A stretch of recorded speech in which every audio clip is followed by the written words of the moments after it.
Thanks for joining us here in Collectors Hangout. Again, I am Domingo Rogers, the host of Collectors Hangout TV, and also, of course, our podcast. And today I actually have a unique guest. Jason Klamm actually approached me, and he is himself not only a podcaster, but a collector. Jason collects of all things, which I think is quite fascinating. I find, what most people collect fascinating, but he actually collects vinyl record albums. But not only does he collect vinyl record albums, he collects a small subset of vinyl record albums in the area of comedy. So again, Jason is not only a podcaster, but also a collector. And we're going to get right into his background. And thanks again, Jason, for joining us here in Collectors Hangout. Thank you so much for not being bugged by my request to come on your show. No, by all means. We're always looking to highlight collectors. And I mean, that was the whole reason why I started Collectors Hangout 3 years ago, was to highlight collectors such as yourself, curators, and also sellers of collectibles. So we'll get into that and, any type of vinyl albums, specifically in comedy, that you're looking to, of course, to get your hands on. Yeah. Sounds so good. Really quickly, I'm going to be putting this into, of course, the show notes for the Collectors Hangout podcast. But, going through the internet to do some research, of course, as you, a guest, I found quite a listing for you listed on IMDb. So please, share with our guests, and of course with myself, since we've only had a very brief conversation prior to this, a little bit about your background professionally, and how that ties into, of course, your podcast and collecting. Sure. Well, I started out as doing sketch comedy. When I say doing, I mean just like recording cassette tapes with my best friend back when I was like 13. And the only reason that matters is about 8 years after that, we had one of the first viral videos ever, which finally took forever to get that approved on IMDb, actually, believe it or not. Really? Yeah, well, it's one of those things where they want third-party sources that this thing was real, or that it had the impact it did, etc. It was a real bear, but eventually it happened. We got it up there. And since then, I moved to LA shortly thereafter, and I did a lot of extra work. And that was how I got my IMDb profile at all. I was an extra on this show, so I'll give my character like a official sounding title. So that's how I got on there. And then eventually I was able to add my own feature films and stuff since then, because I've actually had legit credits after my, nothing illegitimate about being an extra. You're really like exaggerating when you put yourself on IMDb as a goth raver on Alias, which I was, but 2 seconds you can see me. Nice. Yeah, my grandmother has been on has been an extra in several movies. The most prominent one was in Lorenzo's Oil, which was shot predominantly in Pittsburgh. And she the most notable scene that you see her in is where she's actually holding Lorenzo on the table in the hall for the medical university that he was, of course, showcased in, and his symptoms were being talked about within the medical community. That's awesome. Yeah. So that's I think that was the most prominent shot that ever happened with my grandmother. But I don't think she has an IMDb, but I haven't checked. She can make one. She can. Yes. Anybody can make one, so she ought to. Nice. So you, as a profession, you're obviously in the entertainment industry. What did you go to school for? I went to originally I went to upstate New I went to school in upstate New York thinking I could be a filmmaker. It ended up being kind of liberal arts, and I was chided, and I was told you have to go to a real media school. So I went to film school at Columbia College in Chicago, which is not associated with Columbia University, but very big film school. And that was my primary education. Then my last semester was out here in LA, which was a way to force people like me who were very scared of moving to sticking it out, and it worked. Very cool. Very cool. So what are some of the projects that you have recently finished up so that we can, of course, highlight those for individuals? And if they're looking, obviously, to find some of your work, do you list most of your films like on Vimeo, where people can, of course, subscribe, and you have those films available for people to watch through the paid subscription, or any websites to find you on? You know what? Actually, everything is on. If you go to stolendress.com, my production company, Stolen Dress Entertainment. It's also the name of my podcast network. Everything's up there. The first feature film that we completed is on YouTube for free.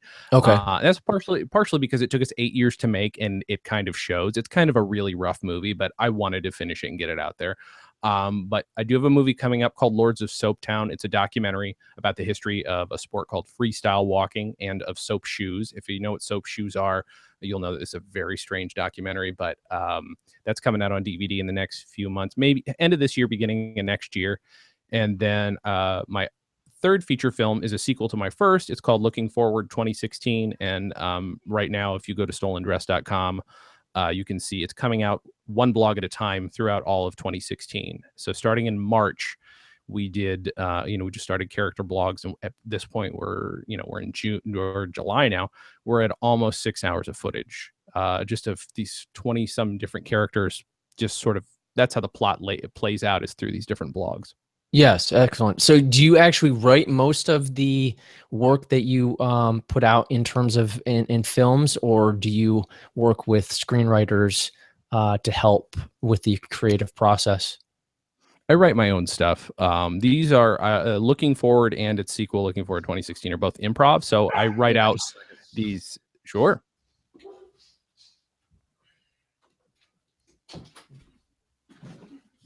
Sorry about that. No problem at all. Being a little loud tonight.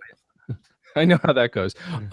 Yeah, they're all improvised, but I wrote out a like a 22-page treatment for this movie, and then all my actors, they expand on it, and they've made it so much better because they're such good improvisers. Even the people who didn't think they were good improvisers turned out to be geniuses, and it's way better than I ever planned. So, hey, that's always good to be surprised like that than the opposite. Exactly. Well, great. So with obviously you had brought up Stolen Dress, and you have not only your own podcast about collecting vinyl comedy records, but you also have a podcast network. So did you start your podcast and then try to go out and try to find other podcasters that kind of had a like mind to put your network together? How did that whole evolution take place? Yeah, around toward the end of 2010, I wasn't even listening to much podcasts, and there was just kind of the buzz that the Nerdist and these other shows had sort of been getting a little bit of traction. And I said, well, do I have anything that I could bring to this? Because I don't want to just be screwing around with friends and just BSing for an hour. I didn't want to do that at the time. And so I said, well, is there anything I'm interested in? And I realized comedy on vinyl is the one thing that I was interested in that nobody else was doing. So I bought comedyonvinyl.com, had it all set up. So by February 2011, we started our first episode. And then eventually from there, I just decided there were a couple other shows I wanted to do. And I had friends who had shows that either I wanted to see them do more of, or I just wanted to see my friends start new shows. So it kind of grew from there. So it's a very tight knit group. We're all very close friends. I think there's only one person in the network who didn't start out as like a close friend of the rest of us. I just really liked his show. Very cool. Very cool. Yeah. That's awesome. So let's get right into vinyl collecting now. Like, how did you come up with that, segment of vinyl record collecting? It's such a niche. And I mean, did you, start off collecting vinyl records for music, and then it moved to comedy because you're a comedy aficionado? Give us some background on this. It's a weird history because, like, I honestly could have emailed you and said just about anything, because starting out when I was about 10 or 11, I was an obsessive collector of anything that I could get my hands on. Back home, I have about 200 Pez dispensers. I eventually stopped collecting Pez dispensers. Star Wars stuff from the time I was about 3 years old. I have a lot of that stuff back home. Some of it's here. And the comedy thing, I've just been obsessed with comedy since I was about 7 or 8. And my first comedy album I ever heard was actually on a cassette, which is typical of a kid in the 90s. But after that, my mom passed on to me her George Carlin album, her Smothers Brothers albums, a couple other things, a bunch of inappropriate stuff, but it was great because my mom didn't care. And just like it wasn't an obsession until I moved out here. I found a comedy or a record shop, and I was like, what else do they have? Like, because here's the thing, the big thing about collecting vinyl for me is not, I don't care about the sound. I don't care how warm it is. It's great. That's fun and everything. But it can be the poppiest record. But if it's something that I really enjoy, the fact that I can buy it for 50 cents is very intriguing to me, because I can get a hold of stuff that nobody else is listening to or appreciating for almost nothing. So I don't really care about the quality, and I know that's just, to a lot of vinyl collectors, that's just, they won't want to hear that. They'll scream their heads off. But I just really wanted to collect comedy, and eventually, because of the podcast, my collection has grown. And that's like, when I started it, maybe I had 10 maybe comedy albums, and now I got, about 400 or so, which is nothing compared to some friends of mine, but like, it's grown because I just became obsessed and realized I needed to learn even more. Yeah. So with Pez, you had mentioned that. I just want to take a really quick break here and actually say, these are the only Pez pieces I actually own, and this was, of course, for the Hobbit. I had purchased this from at Barnes and Noble, but the fact that you have over 200, and for our podcast listeners, this is again the entire clan, or not clan, but the entire journey for everyone that have had made the journey within the Hobbit, that of course had hit movie theaters a couple of years ago. Yeah, but no, you said that you have over 200. Yeah, they're sitting there, and luckily people have finally realized they don't need to buy me. Even my mother is so sweet. Sometimes she'll just buy them for me. She's not an idiot, but she's just like, oh, maybe he'll like these anyway, and she'll buy them. I'm like, Mom, I do not. You know how many you have literally sitting in her garage of mine? I was like, Mom, I don't want them all. It's I actually went out and visited her. I'm from upstate New York originally. Went and visited her, and I said, Mom, I love you. You poor thing. You've got just tons of plastic bins of my crap sitting in your garage, taking up at least 50% of the space. And I dug through it. And I told you earlier that I collected everything. That included, I loved like kids' meal toys, right? Cool. Yeah. Those are fine. I also had the bags they came in. I'm talking grease-stained Burger King bags. I was mental. Like, this is why I am much more picky about the stuff I collect now, because I collected collections, That's really why did you at that young age like understand that, oh, I need to keep this in the actual plastic? OCD. Really? Serious OCD. And I still got one or two, I don't know where they are. I still got one or two things sitting in the plastic that I can't find it in my heart to open yet. I have a Dick Tracy watch from the movie. It's garbage. It's a $2 piece of plastic. Yeah. There are only one, but since then I've sort of kind of like, you know what, I really want to enjoy this, so I'm just going to tear it out of the plastic, unless it's something that's worth a bit of money. Like, I've got a few toys left over from those days, like some Nightmare Before Christmas bendable figures that are worth a couple $100 a piece because they're not opened, and I just stuck to my guns. But those are the few things that I have, and I'd like to get rid of them, frankly. I don't want them in my closet anymore, which is, honestly, that's like a huge advancement for me. That is, I mean, especially for somebody, especially for a collector. And I mean, I've talked to other people about this that are very fanatical about collecting certain things. And there's a fine line between collecting versus curating versus hoarding.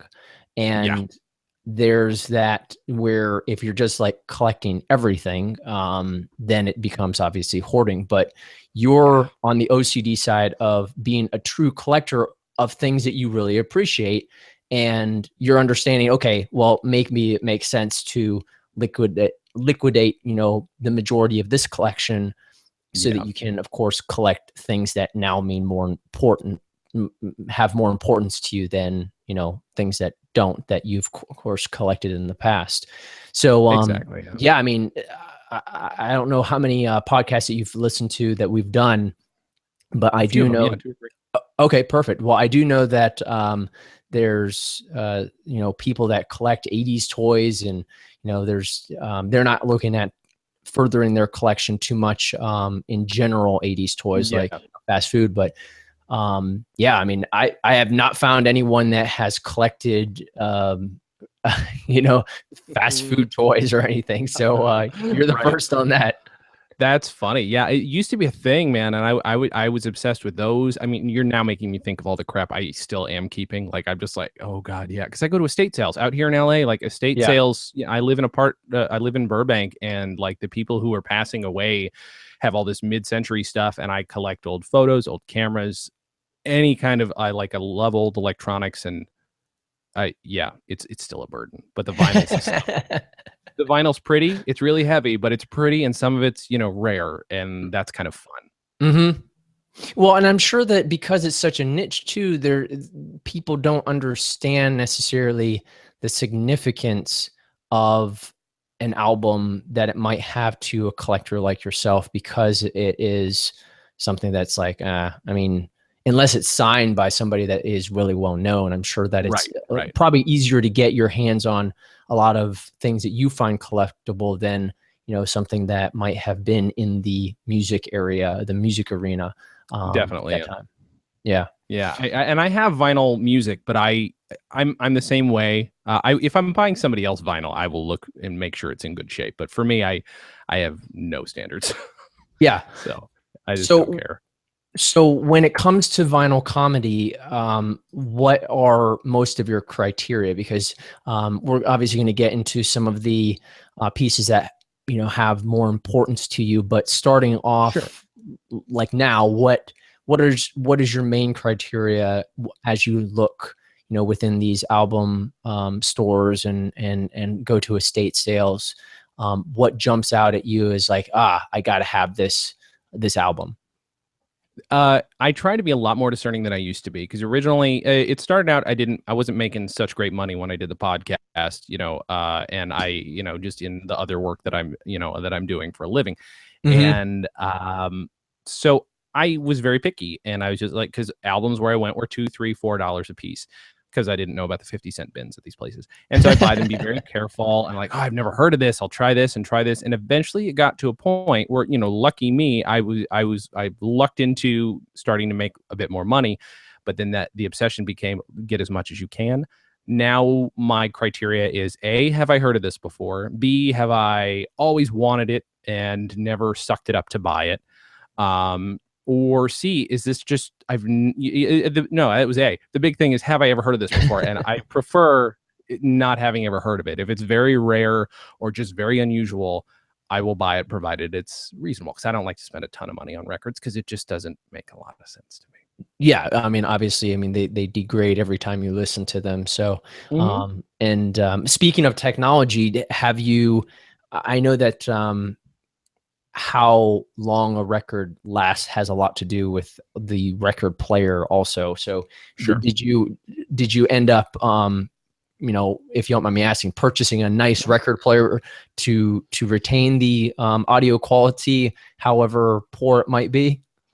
No, I have your basic USB record player. The needle's very nice. So the needle, the last needle I bought it when I started the podcast, and it just died. And I started that podcast 5 years ago. So the needle just broke. So I bought 2 more. So hopefully I have 10 more years. But I don't really I mean, I've met people, like through the podcast. I interviewed Brendan Small from Metalocalypse and stuff. And he's like, I've got this amazing record player. You should hear it. And I'm just like, how much did it cost? And he told me, I'm like, I'm going to stick with my USB player for now. Thanks so much.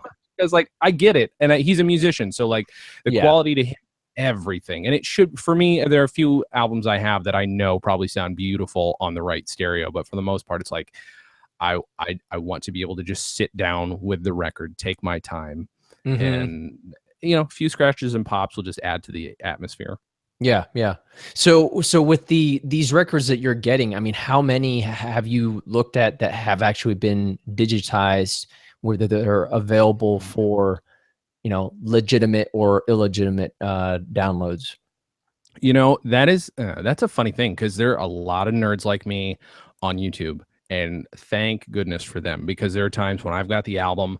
Uh, it was happening yesterday. I interviewed somebody about Eddie Murphy Comedian, which is his second album. It's also the TV special Delirious, Hmm. and I have the album. I didn't rip it in time, and I had to go on YouTube. Now, actually, you know what? Lies. That failed, so I did have to rip it because there's something wrong with it on YouTube because they only had Delirious, which is a slightly different cut than the actual album. It's a long, complicated thing, but it has Yeah, happened several times where YouTube has saved me, and I don't feel bad about it because I do own the original. This is just me having a backup to send to somebody who needs to listen to it, yeah, yeah. but it happens all the time. Okay, interesting. Well, let's get into some of these pieces that you obviously sent me. Now, Mhm. the first one that you had highlighted in the email was the songs and comedy of the Smothers Brothers. Do you want to start off with that one, or do you want to? Sure. Okay, Yeah, no, so that's let me good. I do think a I screen ordered them share. Yeah, reasonably. if I could talk. A screen share so that we can take a look at this. Sure. And of course, I'll be posting all of these on within the show notes for our podcast listeners. Awesome. So right here, of course, is the album artwork for the songs Mhm. and comedy of the Smothers Brothers, recorded at the Purple Onion in San Francisco. So, Yeah, what's funny is like you're reading off the title and I'm hearing it for the first time because I always call it Live at the Purple Onion, but you're 100% that is the full title and I've never paid attention and it is one of the first albums I ever owned. I love that I'm kind of just paying attention to it now. And this is one that and again, this is one of these things that is doesn't sit well with my spouse. She's very nice about it, by the way, very patient, but I probably own 3 copies of this. I own more Why? Smothers Brothers because I will see it and I will say, wow, that looks like that's in better shape than the one I already have, or maybe the record plays better. And if it's 50 cents, $1, even $2, I might say, well, maybe I can replace the one that I have with one that's in better condition. My old OCD self would have wanted desperately to like write down where I got each one, the date I got each one. Luckily, I Hmm. never got to that obsessive level. But yeah, I own 2 or 3 copies of this. But it's just a beautiful, wonderful delight. It's one of those things that got passed down from my grandmother to my mother to me because it's very family friendly. Although actually, if you listen to the Smothers Brothers, they can get pretty subversive, which is wonderful. It's Yes, it's great. classic Disney style. Yeah, kind of. Yeah. And, they just look like these 2 kind of homegrown white boys that aren't going to offend your mom. And there's some things in there that if mom was paying attention, she might be a little upset. And it's great. I love it. It makes me so happy. That's cool. So, when you're getting most of these albums, you're not really, again, getting back to how you choose the pieces that you collect. You're not really focused on a specific time frame. You're trying to get pieces that, of course, you haven't heard of, or Hmm. the almost, it sounds like the more, what's the word I'm looking for, the the lesser known it is, the more Hmm. likely you are to get it. Yeah, I think so. There are some definite exceptions, and we'll get to one of those toward the end. There's some definite exceptions though, where I'm either looking for, like I said, a better quality version or slightly. I think if I pulled out the other copy I have of this, the other 2 copies, Mhm. the covers are also slightly different. Like I might have a stereo version and a mono version. I might have a re-release. Those things are interesting. I don't know a ton about them, but like always, but sometimes it's very interesting to know when they released a new version of it, why they really, because it wasn't super popular, etc. Mhm, mhm. Now, this next piece is the Weird Al Yankovic in 3D. Yes, Tell us a little bit about this one and how it entered your collection. that is the first album we ever did on the podcast, and it was done not not because I had listened to it on vinyl first, but the reason I wanted to do comedy on vinyl was more about sharing comedy. That was the big thing, is I wanted to talk about sharing comedy, because I made my best friend over this album and over Cheech and Chong's greatest hit. I had to pick one or two. This is the more family friendly. I figured we could talk about on your podcast. But these two albums, I became best friends with my best friend over, over a couple of listens. And because I knew Weird Al, but I had never listened to a full album, and he introduced me to it, and it just blew my mind. So how old were you when you first listened to this? 10. I was 10. We met when we were 10. We've been friends now for 26 years. And I'd seen his specials, heard bits and pieces, but never heard a full album. So all the B-sides and the deep cuts were just so new to me, and they're wonderful. It's a piece of nostalgia, but it's also a very solid piece of comedy work. Yeah. And have you had a chance to meet Weird Al in person? I have met him. We have not had him on the podcast, but I've met him twice, and I'm an extra in Perform This Way, one of his music videos, as a photographer, and I'm also an extra in his web series that he had with the Nerdist very briefly. I'm in the background dressed as Marty McFly. When I met him, which was on the set of the Nerdist BBC show, he was sitting right in front of me, waiting to be revealed to the cameras, and I just had to just tap on his shoulder, and say, "Al," like I knew him, "Al," and he said, "Yeah." And I'm like, I just have to tell you, thank you so much. I'm a huge fan. You are the reason my best friend and I are best friends. He's like, "Oh, thanks so much. Just the nicest dude on the planet." People are not lying when they say Weird Al is the nicest man on the planet. That's really cool. Oh God, it just makes me so happy to think about it.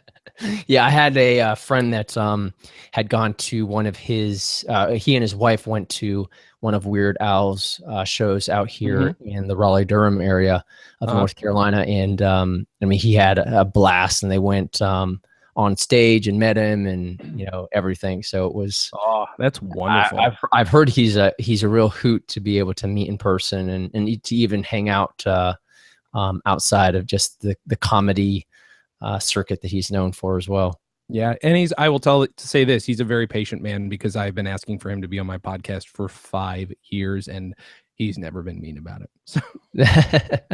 Well, and I think that speaks to probably the way that he is able to, of course, connect with his listeners, and that's one thing that here, of course, in the 21st century, kids that are on Instagram, on YouTube, whatever live streaming medium that they're connecting with fans, and the whole YouTube culture, is the individuals that are oftentimes very successful are those that connect very well with their audience through multiple ways, in person and also online.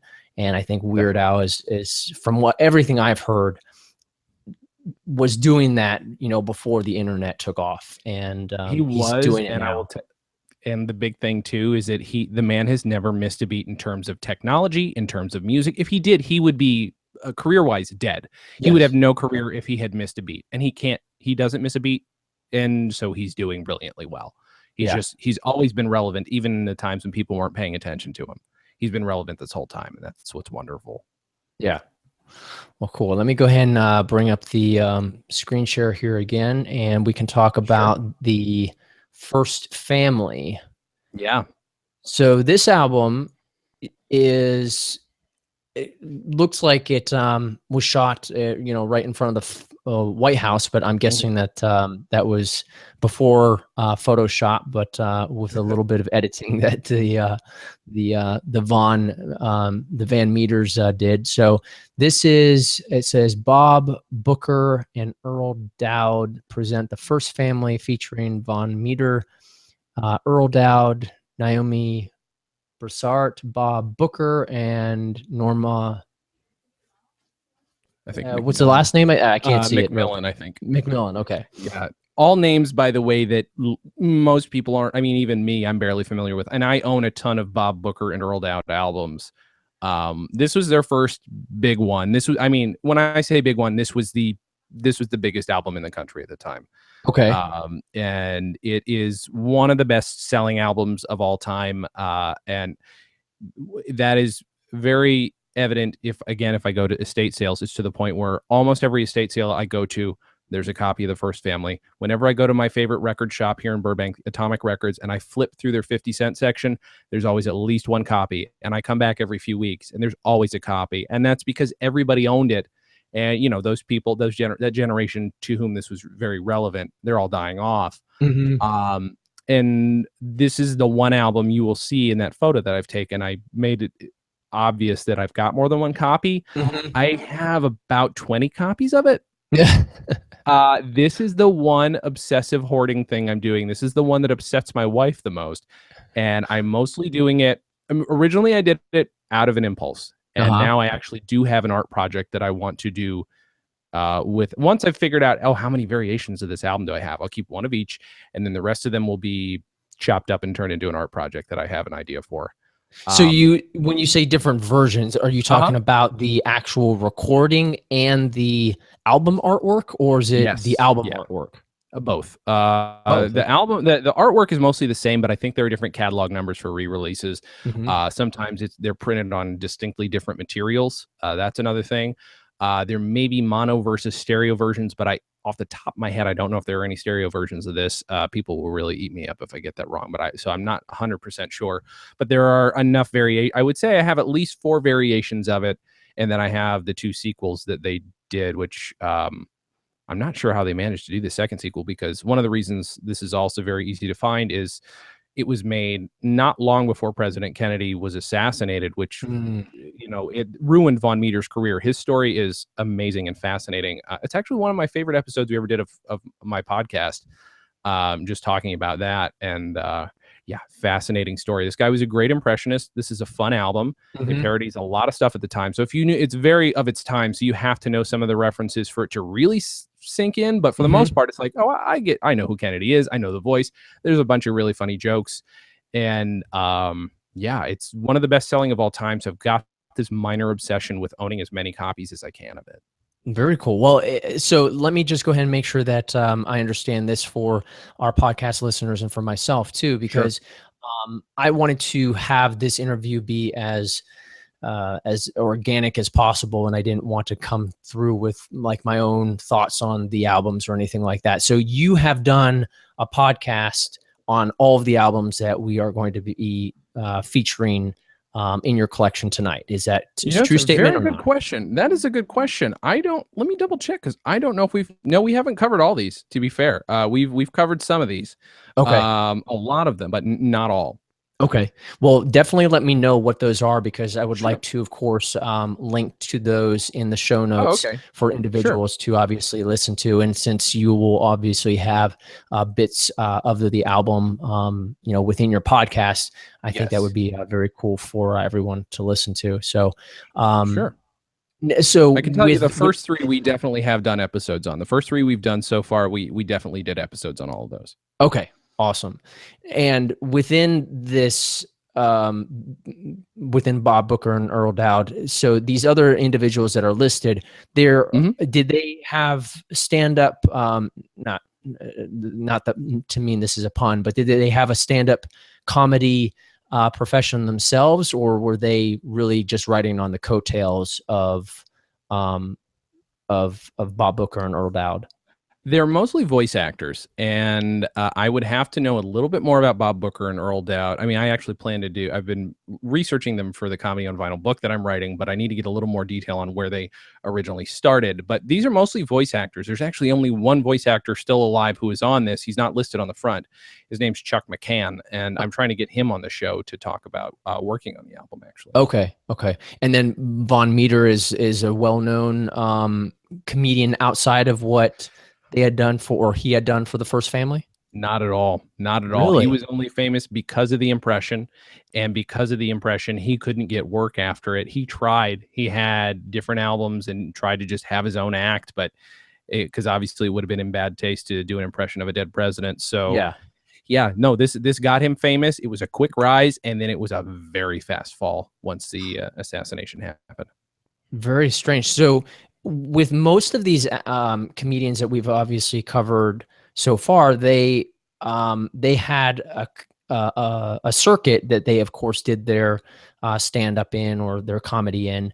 But from what you're saying here is like, it sounds like Von Meter was found by some talent agency, and Bob Booker and Earl Dowd kind of picked him up and said, hey, let's go ahead and put together some of this content into albums that we can sell? Or did they go on a circuit and do this also for live audiences? This is done before a live audience, so I don't know how prevalent the shows were. To be honest, I don't know how widespread they were. But if I'm not mistaken, he became, he did stand up. He became famous for his very good Kennedy impression. He may have done that impression on Ed Sullivan and other shows, and then Dowd and Booker became aware of him. Then they wrote something around it because they're like, well, this is absolutely too perfect. And then I know they did at least the performance that they recorded to make this album. Gotcha. Okay. Fascinating stuff. And yeah. I mean, that's one of those things where it's, if you don't know very much about this era and the careers of these comedians, I mean, you would listen to this record and, unless you scour the internet, you're not going to find very much. So I apologize for kind of being ignorant. No. Here's the thing. You're discovering by asking me these questions how ignorant I am. Cause like, I don't know all the details. That's one of the things about doing comedy on vinyl.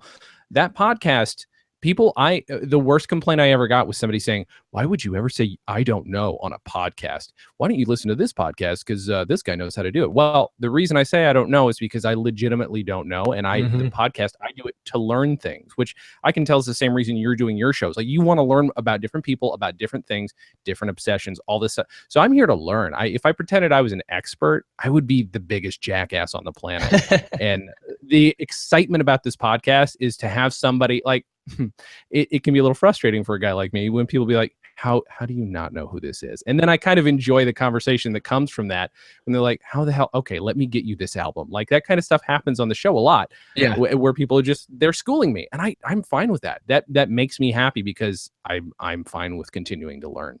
Yeah. And, well, I mean, what you and I do well is we, have an interest and, you research to a certain degree. And I mean, if you're obviously interviewing somebody that doesn't have or has a deeper collection into the vinyl comedy than you do, then, I mean, you can have them as the expert versus you being the expert.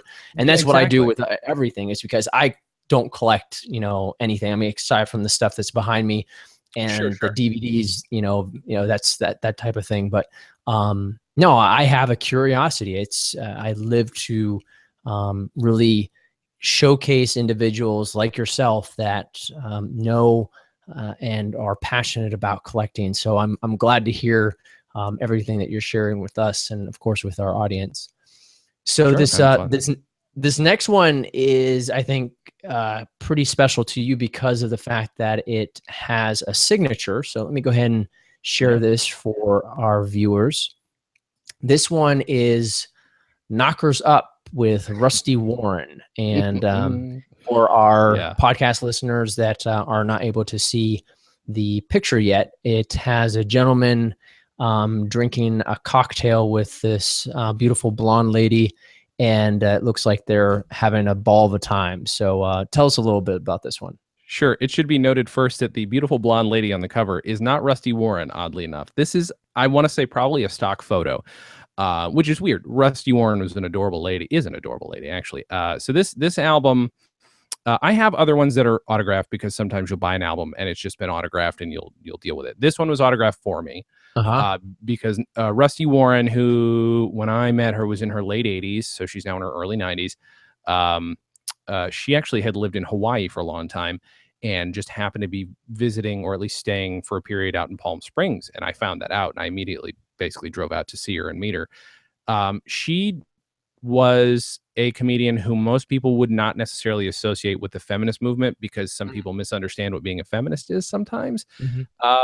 She was doing comedy about sex at the time, where she was almost working blue, but she wasn't saying anything all that filthy. This was the stuff that was like kind of like, ooh, the dirty little secret that the housewife could go listen to and not feel so ashamed about being like sexually interested in things or sexually open, or and there she did a lot, I think, to advance the women's movement, even though some people dismiss it because she was a quote unquote dirty comedian. Well, there were plenty of dirty comedians. It's just that she was a woman and people were very dismissive of that. So people kind of miss the importance of Rusty Warren. And in sitting down, I mean, here's the thing. When I go and I listen to an album, it's rare I get to actually interview the person who made it. Most of the time, 95% of the time, the person's dead or too famous to be bothered. Rusty Warren had her career in the 60s and 70s and maybe a little bit of the 80s. And then eventually she retired. And I lucked out getting to interview her. And we had this amazing conversation. And this signature, this autograph is precious to me. It's not something I would ever give up or ever sell. And I don't know if anybody would buy it. I personally don't care. It means a lot to me because this is a woman who I think was very important in terms of like the sexual revolution and women's rights in this very sort of like in a way that people don't normally think. And so it's just this, she's a very important person in the world and in the world of comedy. And she really loved the conversation. That's what made me so happy is that she was just a delightful person. And she loved being open and talking about just everything. You would not believe the stuff she told me on the podcast. And I was just like, I don't know. So refreshing. Not that many people are that honest. Yeah. So obviously you have this framed that's very apparent from, of course, this picture. But when you, of course, went to visit her, how many of her albums did you actually have when you had a chance to meet her? At the time, I had 4 or 5 of them. And at this point I have all but maybe one. I've had trouble finding one of them. I think it's very hard to keep track. Again, if you have this many albums, it's no brag. It's just an annoying part of it. But yeah, I had 2 or 3, maybe 4. And and this is the one I decided, this is the one that's her most famous. So I decided to have her frame it for me. Okay. That was my next question, is how you obviously chose this one for her to sign of all the other ones. So it doesn't necessarily have a special significance to you in terms of the content of the album. Oh, sure. No, yeah. Right. Yeah. Just that it's her and it's her most famous. It's the most iconic of her albums, which is, again, very weird because she's nowhere on the cover. Yeah. So did she actually, is that one of the signatures that she had for all of the albums that she put out, was that she was not on any of the covers that she chose? No, she's on most of the other ones, actually. Huh. Did you ever have a chance to ask her why she wanted this album not to have her face on it? We did discuss it, and that was an hour-and-a-half conversation, so I can't remember exactly why that happened. Okay, but it is covered in the podcast. Yeah, we talked about it. It's some length. She's like, that's not me, and I know that I asked her about exactly why, but I don't remember the answer, to be honest. Okay, no worries. That's something that obviously, the listeners, when they listen to again the podcast that you of course had with Rusty Warren about Knockers Up, and of course her career, can obviously find that out. So more information and for those that are curious, can of course dive into your podcast as well. Perfect. All right. So what's the next one that you want to share? Do you want me to continue to go on through this? That's fine. Okay. Yeah. So this is the Firesign Theater? Yep. Okay. The Firesign Theater presents Waiting for the Electrician or Someone Like Him. It's the classic way of putting 2 titles onto one album or book. Or so this one is also signed. Yes. Who was this signed by? This is signed by Phil Proctor. Phil Proctor is one of the original 4 members of Firesign Theater. 2 of them are still around. And what's funny about this was their first album ever, so they must not have gotten a say on how their name was spelled, because eventually it was theater with an R-E at the end instead of an E-R. Okay. So this is their first album. The funny thing about Firesign, though, is that I grew up not listening to them. My best friend Dan tried to introduce me to them, and I didn't care. And it went way over my head. And some of it still goes over my head, but I at least appreciate it now. Early on in Comedy on Vinyl, my buddy Jeremy Guskin, who was a huge Firesign Theater fan since he was about 8 or 9, he said, well, we should try this one album, and not this one that's signed. But because he made me listen to this other album, I was like, oh, I've clearly missed out on something. And that album, which is called Don't Crush That Dwarf, Hand Me the Pliers, is great. It's very surreal. These things they're not accessible by everyone. They're not Cheech and Chong. They're not like, oh, haha, that's amazing. You have to actively listen to these albums to get them. Through him and through just simply emailing Phil Proctor at the time, he said, yeah, I'll come on your podcast and I'll talk about my influences. So we talked about his influences, and that's when he signed this one. And since then, we've actually been covering every Firesign album with him, like the production of them. And so, Wow. because they are, if Monty Python was the Beatles of comedy, the Firesign Theater was the Pink Floyd of comedy. These albums are, some of them, nonstop, meaning they're technically tracks, but they weave all throughout it, and it's just theater. It's 45 minutes of theater that is like uninterrupted, other than having to flip the record over. And groundbreaking on that level, groundbreaking in how, just again, how intellectual it is, and unabashedly so, but also mixing that with very dumb old-timey jokes, because they appreciated that kind of stuff. So they were popular at what point in time? What point in time are we in terms of? This album came out in 1968. Okay. And what's funny is we did an episode about this, and then very recently we were supposed to do their second album, but instead Phil brought in his personal calendar from 1967 leading up to it. So we got to see him writing down, oh, here's where I first came out to LA. And so we got to see the whole production of this. But yeah, 1968 is when this came out. And I mean, they were releasing albums as a 4-person group up until, oh God, my friend Taylor, who is their archivist, is going to hate me, but until about 10 years ago or so. Okay. So they're still kind of regularly, but their heyday was definitely late 60s, early 70s. Okay. Very cool. And then when you had said when you had first gotten introduced to them, it went over your head. Was that because just because of how intellectual some of their comedy is, or because of just the references to the 60s and 70s that you just missed out on? I would say it's not heavy on the references to the 60s and 70s, but it feels so much like the 60s and 70s that it was very foreign to a 10-year-old in 1990. Because it's, the funny thing is, what I'm betting, and this is me guessing, like, is that I heard a bunch of things that sounded like jokes and were pretty clearly jokes, but they were woven together with these very sort of complex, intricate either plot lines or characterizations or just audio frameworks that it just didn't make sense. And my brain wanted setup, punchline. It wanted a scene. It wanted a beginning and an end. I was not ready. I was very late to the game on that kind of surrealism, to the point where I remember after I produced my first comedy album, wanting to, I was like, oh, well, I should do an entire album that just weaves, like there's no tracks. And then eventually finding out, oh, that's what I missed out on by not listening to Firesign. Gotcha. Okay. Yeah. So were they kind of doing a step above, and this is again my ignorance in the comedy space, but a step above kind of the SNL of weaving story and comedy together? More almost like the Blues Brothers, or am I totally off base? I wouldn't. I'm trying to figure out exactly what comparison you're trying to make, but I wouldn't connect them in any way with the SNL style, because SNL is very strict sketch, very throw stuff up against the wall and see what sticks. These guys took their time. I mean, here's the thing: these are a bunch of guys legitimately just getting high and writing what was very funny to them. But they started out in radio. It's so funny listening to him talk about, like, he'll point to a part on the calendar, just like, clearly, this was a day he got really high. But they would write stuff together based on those sessions, but they're also really good improvisers and also huge fans of radio. I would say the thing about SNL, the distinct thing about SNL, is that these people were fans of TV. They're a few years apart from the guys, from the Firesign guys, a little bit younger. So they were raised on radio too, and most of the people on SNL worked on National Lampoon Radio for a long time.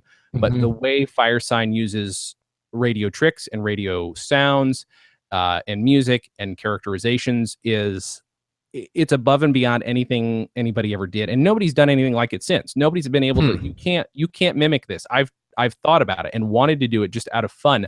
I can't figure out how to mimic what they do. Because it doesn't make sense. It doesn't fit into any kind of a format that you can understand. Whereas SNL definitely does. And SNL is very strict. And I mean, hell, that only came out 7 years after this. So it's weird how worlds apart they are. Interesting. Fascinating how there can be such a diverse, I mean, it's to make people laugh, but I mean, you even have blue comedy, which is, kind of at the very far reach of the spectrum, and then you have these other subgenres within comedy that there have not been anybody to follow in terms of the wake of what they of course set out to be trailblazers for. So interesting. Sure. Yeah. And well, the other thing too is like, and we talk about this a lot with Phil, is he's just like, if we'd have had somebody to rein us in, though, we would have been a lot more successful. It's like they were groundbreaking, but they didn't have anybody who knew what to do with that, which is weird. So this next piece is another Weird Al, and Yes. this one for our podcast listeners does not have Weird Al on the front as a picture, but as a photograph, but rather as a cartoon.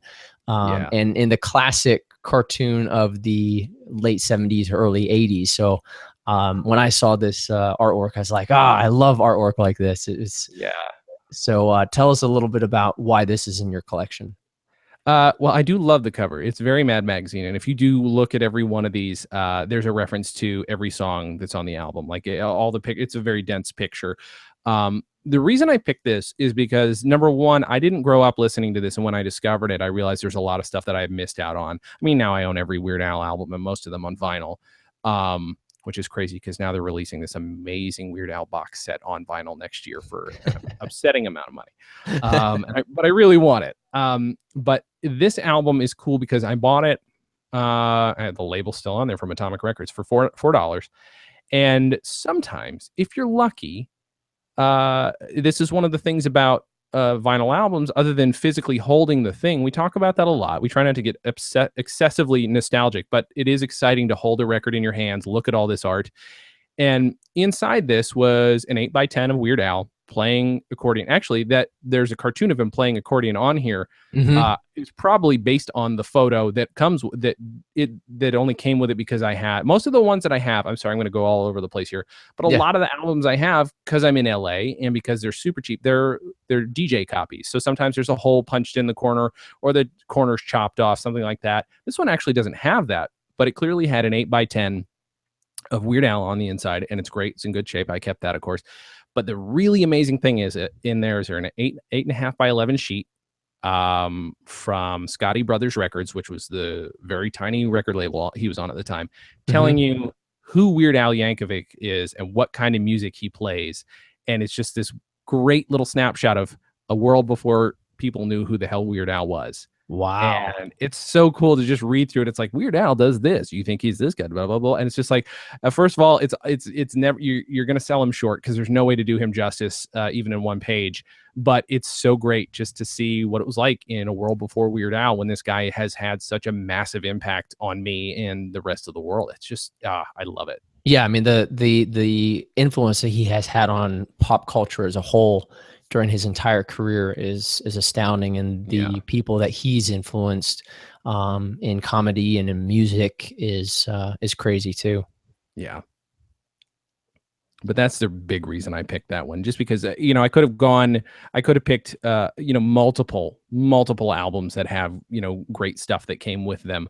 But that's the one that's just a wonderful snapshot of what it was like. Yeah. Yeah.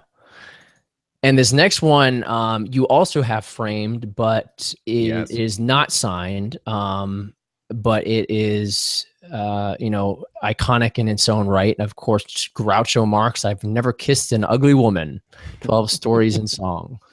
And this is not signed for, a number of reasons. I'm sure it came out when he was, actually, did it? He might have been dead by the time this came out, now that I think about it. I can't remember the exact release. Well, it says 1984. It says 1984, but that is actually the catalog number. I got confused by it too. Oh, okay. This was released by a company, quote unquote, called the American Corny Phone Record Label.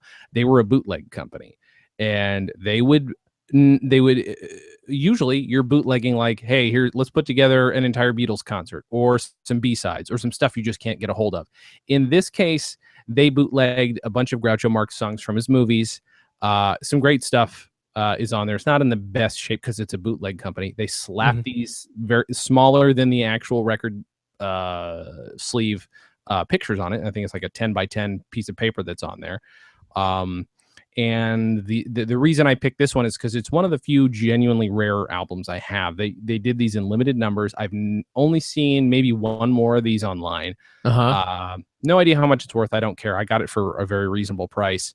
But and what's funny, it's like you look at it, the way it's framed, it's just like, that looks horrible, but that is how they packaged it. And, you know, I love that I've got this just rough looking piece. This is as like close to punk as comedy ever gets. Yeah. And nobody ever did comedy bootlegs. That's the other thing. In general, this company did no other comedy bootlegs. This is the one they picked. There are almost no other comedy bootlegs out there. It's just not a thing people did because people wanted to pay nothing for a Beatles album or a Zeppelin concert or, well, the Grateful Dead, they already gave their crap away, but it was never comedy. And that's why I was like, what is this I'm looking at? And it was only like $8 or something. So I grabbed it. I eventually listened to it, and, you know, not in great shape, but I love Groucho Marx. And this is one of those rarities that's just like, I could not pass up. That would have been ridiculous. Yeah. Yeah. So again, how did you find more information about this company? I mean, because it sounds like it's such a small, you know, subset of course, a bootleg industry. So like, how did you even dig up information about that? Was the company based in LA? You know what? Actually, I think at the time they might have been. And actually, I have been corresponding with the guy who started the company, who I'm going to say the statute of limitations has probably passed on him bootlegging, because I do want to have him on the show desperately. That's crazy. But the internet, honestly, just looking at the initials TAKRL, looking that up and finding out the history of this company, finding out this is the only comedy bootleg they did, thinking it came out in 1984 because that's what it looks like. But this is, and God, I'm going to have to look this up to get this right. But this is also, if I'm not mistaken, one of their final releases. I can't 100% confirm that, but it is one of their final releases, because eventually, you know, it's like, well, we gotta stop this, you know. We've grown out of this. It probably was not making them a ton of money. But yeah, it's in terms of rarity, it's probably the rarest thing in my collection. And I love that rare thing is not just some piece of garbage that I don't know anything about. I love Groucho Marx, and that's like passionate about his comedy. So yeah. Do you have plenty of other Groucho Marx albums? How many did actually came out, you know, while he was reigning king in comedy? Well, that's a funny thing. No albums came out when he was at his height in the 40s. When I say no albums, there were probably 78s that were released, like singles of some of the stuff from the movies. I don't know. I have the stuff that was released in the 70s when the world, thank goodness to 1970s hipsters, rediscovered Groucho Marx and the Marx Brothers.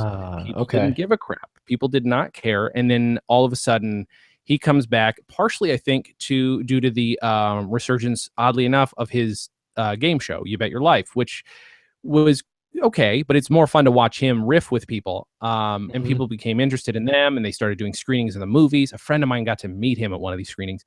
And at that time, they eventually released, I have this collection of, it's very strange because it's Marx Brothers sketches, but because a lot of it's physical and you want to include all the Marx Brothers, there is voice actor Paul Frees saying, and now Groucho's going to do so. Like, he just gives this whole like spiel of, I'm going to explain the joke to you, and here's the punchline. And then the punchline comes through, and it's a very weird album. But the big one that we recently talked with Zach Sherwin about on the podcast, it was called, oh my God, my brain it just completely stopped, but I completely forgot the name of it. But it's An Evening with Groucho. There we go. It's An Evening with Groucho. I should remember that. And it's him in his 70s doing bits and talking on stage. And it's great for what it is. It's very odd because, again, he's in his 70s, so he's lost his speed. He's no less funny, but he's lost his speed. And it's weird when you listen to a guy who used to talk like this, and he's like, well, my mother and I, like, it's very slow. You should, I recommend anybody look up Gilbert Gottfried talking about this very album.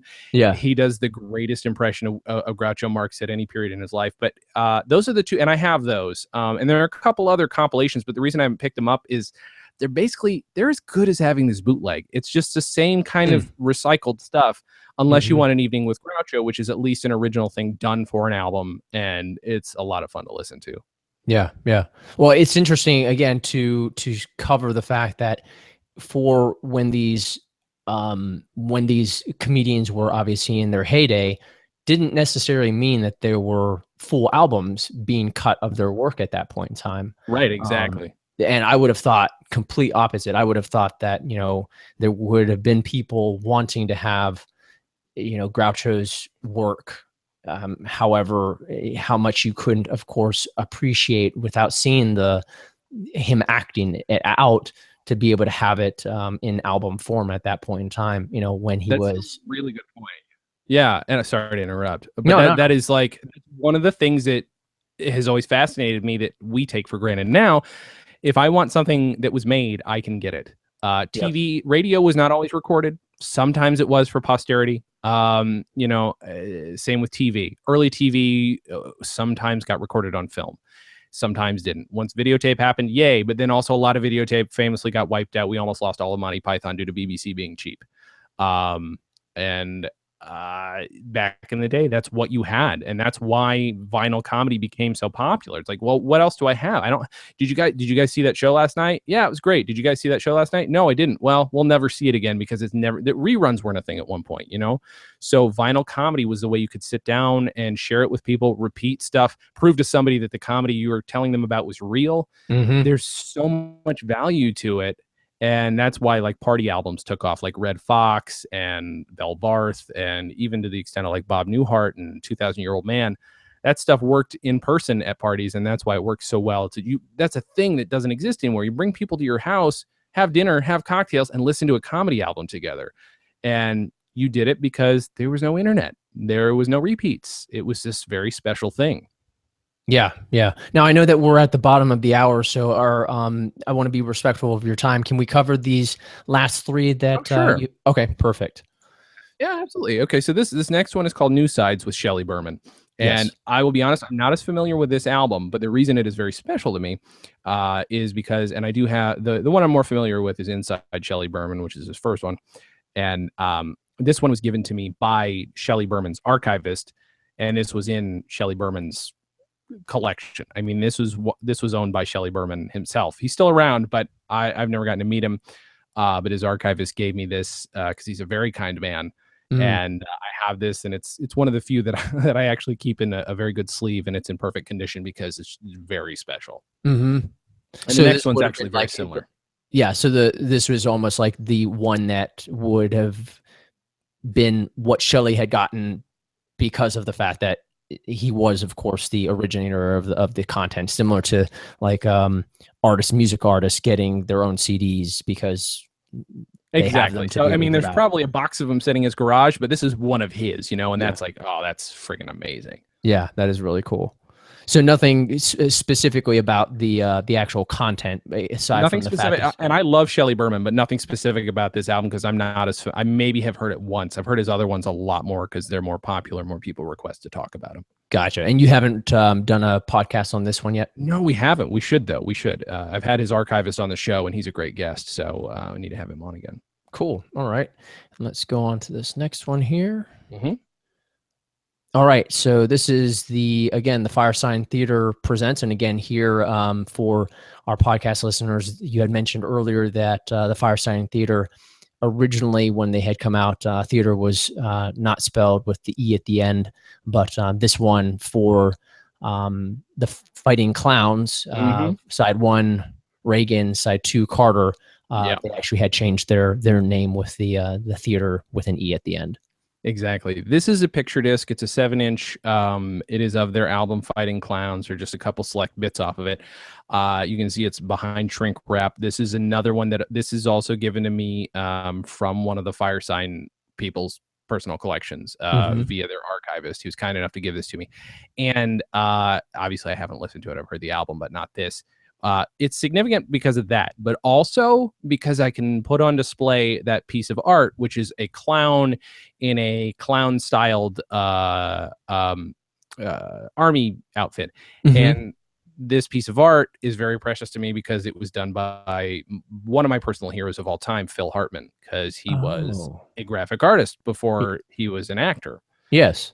and probably while he was an actor as well. And I love this piece of art. It's not, I wish I could show you the full, I have the full album. I didn't think to scan or to take a picture of that one, but it's really wonderful art. And yeah, Phil Hartman's very precious to me. As fans of my news radio podcast know, I love him to death, and I absolutely love his artwork. It's crazy. Well, cool. Well, I mean, if you want to, of course, still send a picture and everything, we can include that when we make this podcast live and include it in the show notes as well. Actually, you're closing up on it. It's not bad, doesn't it? It's pretty good detail. That's not yeah, bad. Yeah. The power of digital zoom. Yeah. All right, and this next one doesn't have any artwork, so I'm perplexed. I don't see the significance in this. Yeah, it is all black. You will see some ring wear on it because it's old. This is the soundtrack to This Is Spinal Tap.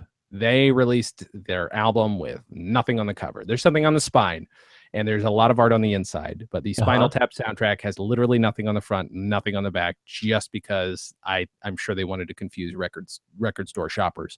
And it's great. That is, I love it simply because it is one of the greatest pieces of comic album cover design ever, because it's just so perplexing to people. Yeah. And how many of these do you have? Just one, or just the one? Luckily, actually not luckily. I wish I had more, because that, you can see that's not in great shape. I wish I had a more pristine one, but it still makes me very happy. Yeah, yeah. And have you done a podcast on this one yet? We have, twice actually. Twice, okay. Wow. So it's chock full of content. You were able to get 2 out of it. Yeah, I mean, we've done a few albums 3, 4, almost even 5 times, because if somebody says, I want to talk about this album, well, I would feel bad turning them down. And also, there's a different perspective every time. So there's always, everybody has their own personal stories about when they first heard it or why they like it, and that's what's fun about the show. Perfect.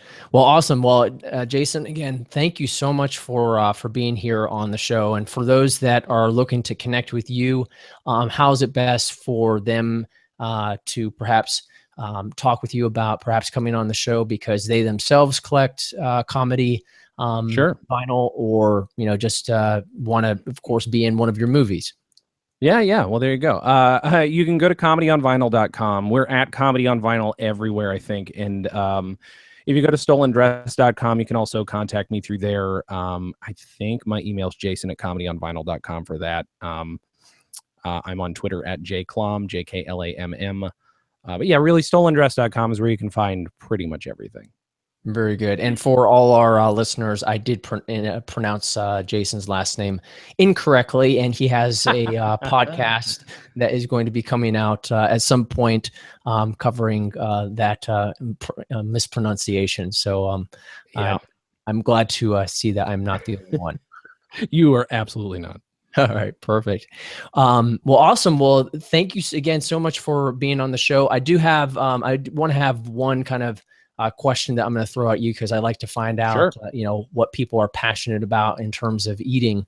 So if you were going to be going to Mars, and if you had 3 earthbound meals before you were going to be taking off, for your launch date, these can be home cooked meals, dating back to, of course, when you lived in upstate New York, home cooked by your mom, your grandmother, or it can be, of course, food that is at your local dive bar. What would those last 3 meals be, and what would be the beverage that you would wash those meals down with? Oh man, what do you save the hard crap for the end, man? Okay. But I was thinking about it as you're saying it. Okay, so here's the thing. I'm pescatarian. Okay. However, I'm not going to deny that ribs are delicious. So I would have ribs and chicken from Brooks Barbecue in Oneonta, New York, which is right near from where I'm from. That's one. 2 is this thing called dinner pie that my wife makes up. It's vegetarian shepherd's pie, and it is the greatest thing on the planet. 3, I'd have to pick. I don't know if I'm going to go more meat, but some kind of a meal at In-N-Out Burger, because it is the greatest fast food. I am a convert to that part of LA at the very least. I love In-N-Out Burger. Yeah. And if we're going to talk about a drink, while I go with iced tea for everything. Wow. Yeah, almost always. If I'm really, I gotta really celebrate, right? Yeah. It probably have to be something You know, a good Scotch. There is a Scotch called Dalwhinnie, which is something my wife and I had when we were in Edinburgh for Hogmanay, which is their New Year's celebration. I'd say that we'll have that. A nice couple fingers of water, you know, a little bit of water in there, and yeah, that sounds good. Yeah, that does sound Scotch. Good. So this home cooked meal that your mom makes, is that not your mom, that your my wife makes? Is hey, that at least you made the edible slip? That, well, I had said your mother earlier, so it was stuck in my mind. But your wife that makes this, is this something that she made the recipe for, or did you guys find it on the internet? No, we looked up recipes for shepherd's pie, which is always with meat, and we're like, well, how can we make some kind of variation on this? And I've helped her like perfect it, but it's mostly her, and it's a lot of fake meat, a lot of mustard, onions, a lot of vegetables, and it is the perfect combination of flavors, to the point where it's never bothered non-vegetarians to eat it. They love it too. Well, my mouth is watering thinking about it, because I'm sure it's great, and I love shepherd's pie anyway. So yeah. The fact that you can make it taste really good to somebody that also likes ribs, it has to be good. Exactly. Well, awesome. Well, thanks again for joining us, of course, and for our viewers that are watching on YouTube. And if you're looking at it again, supporting anything that, of course, Jason is doing, head over to, of course, his links. We will again have those below, and then also, of course, in the podcast show notes. Jason, thanks again, and we will definitely look forward to listening to more of your own podcasts and watching your shows, of course, at The Stolen Dress. Thanks again. Thank you so much, man. Everyone. A lot of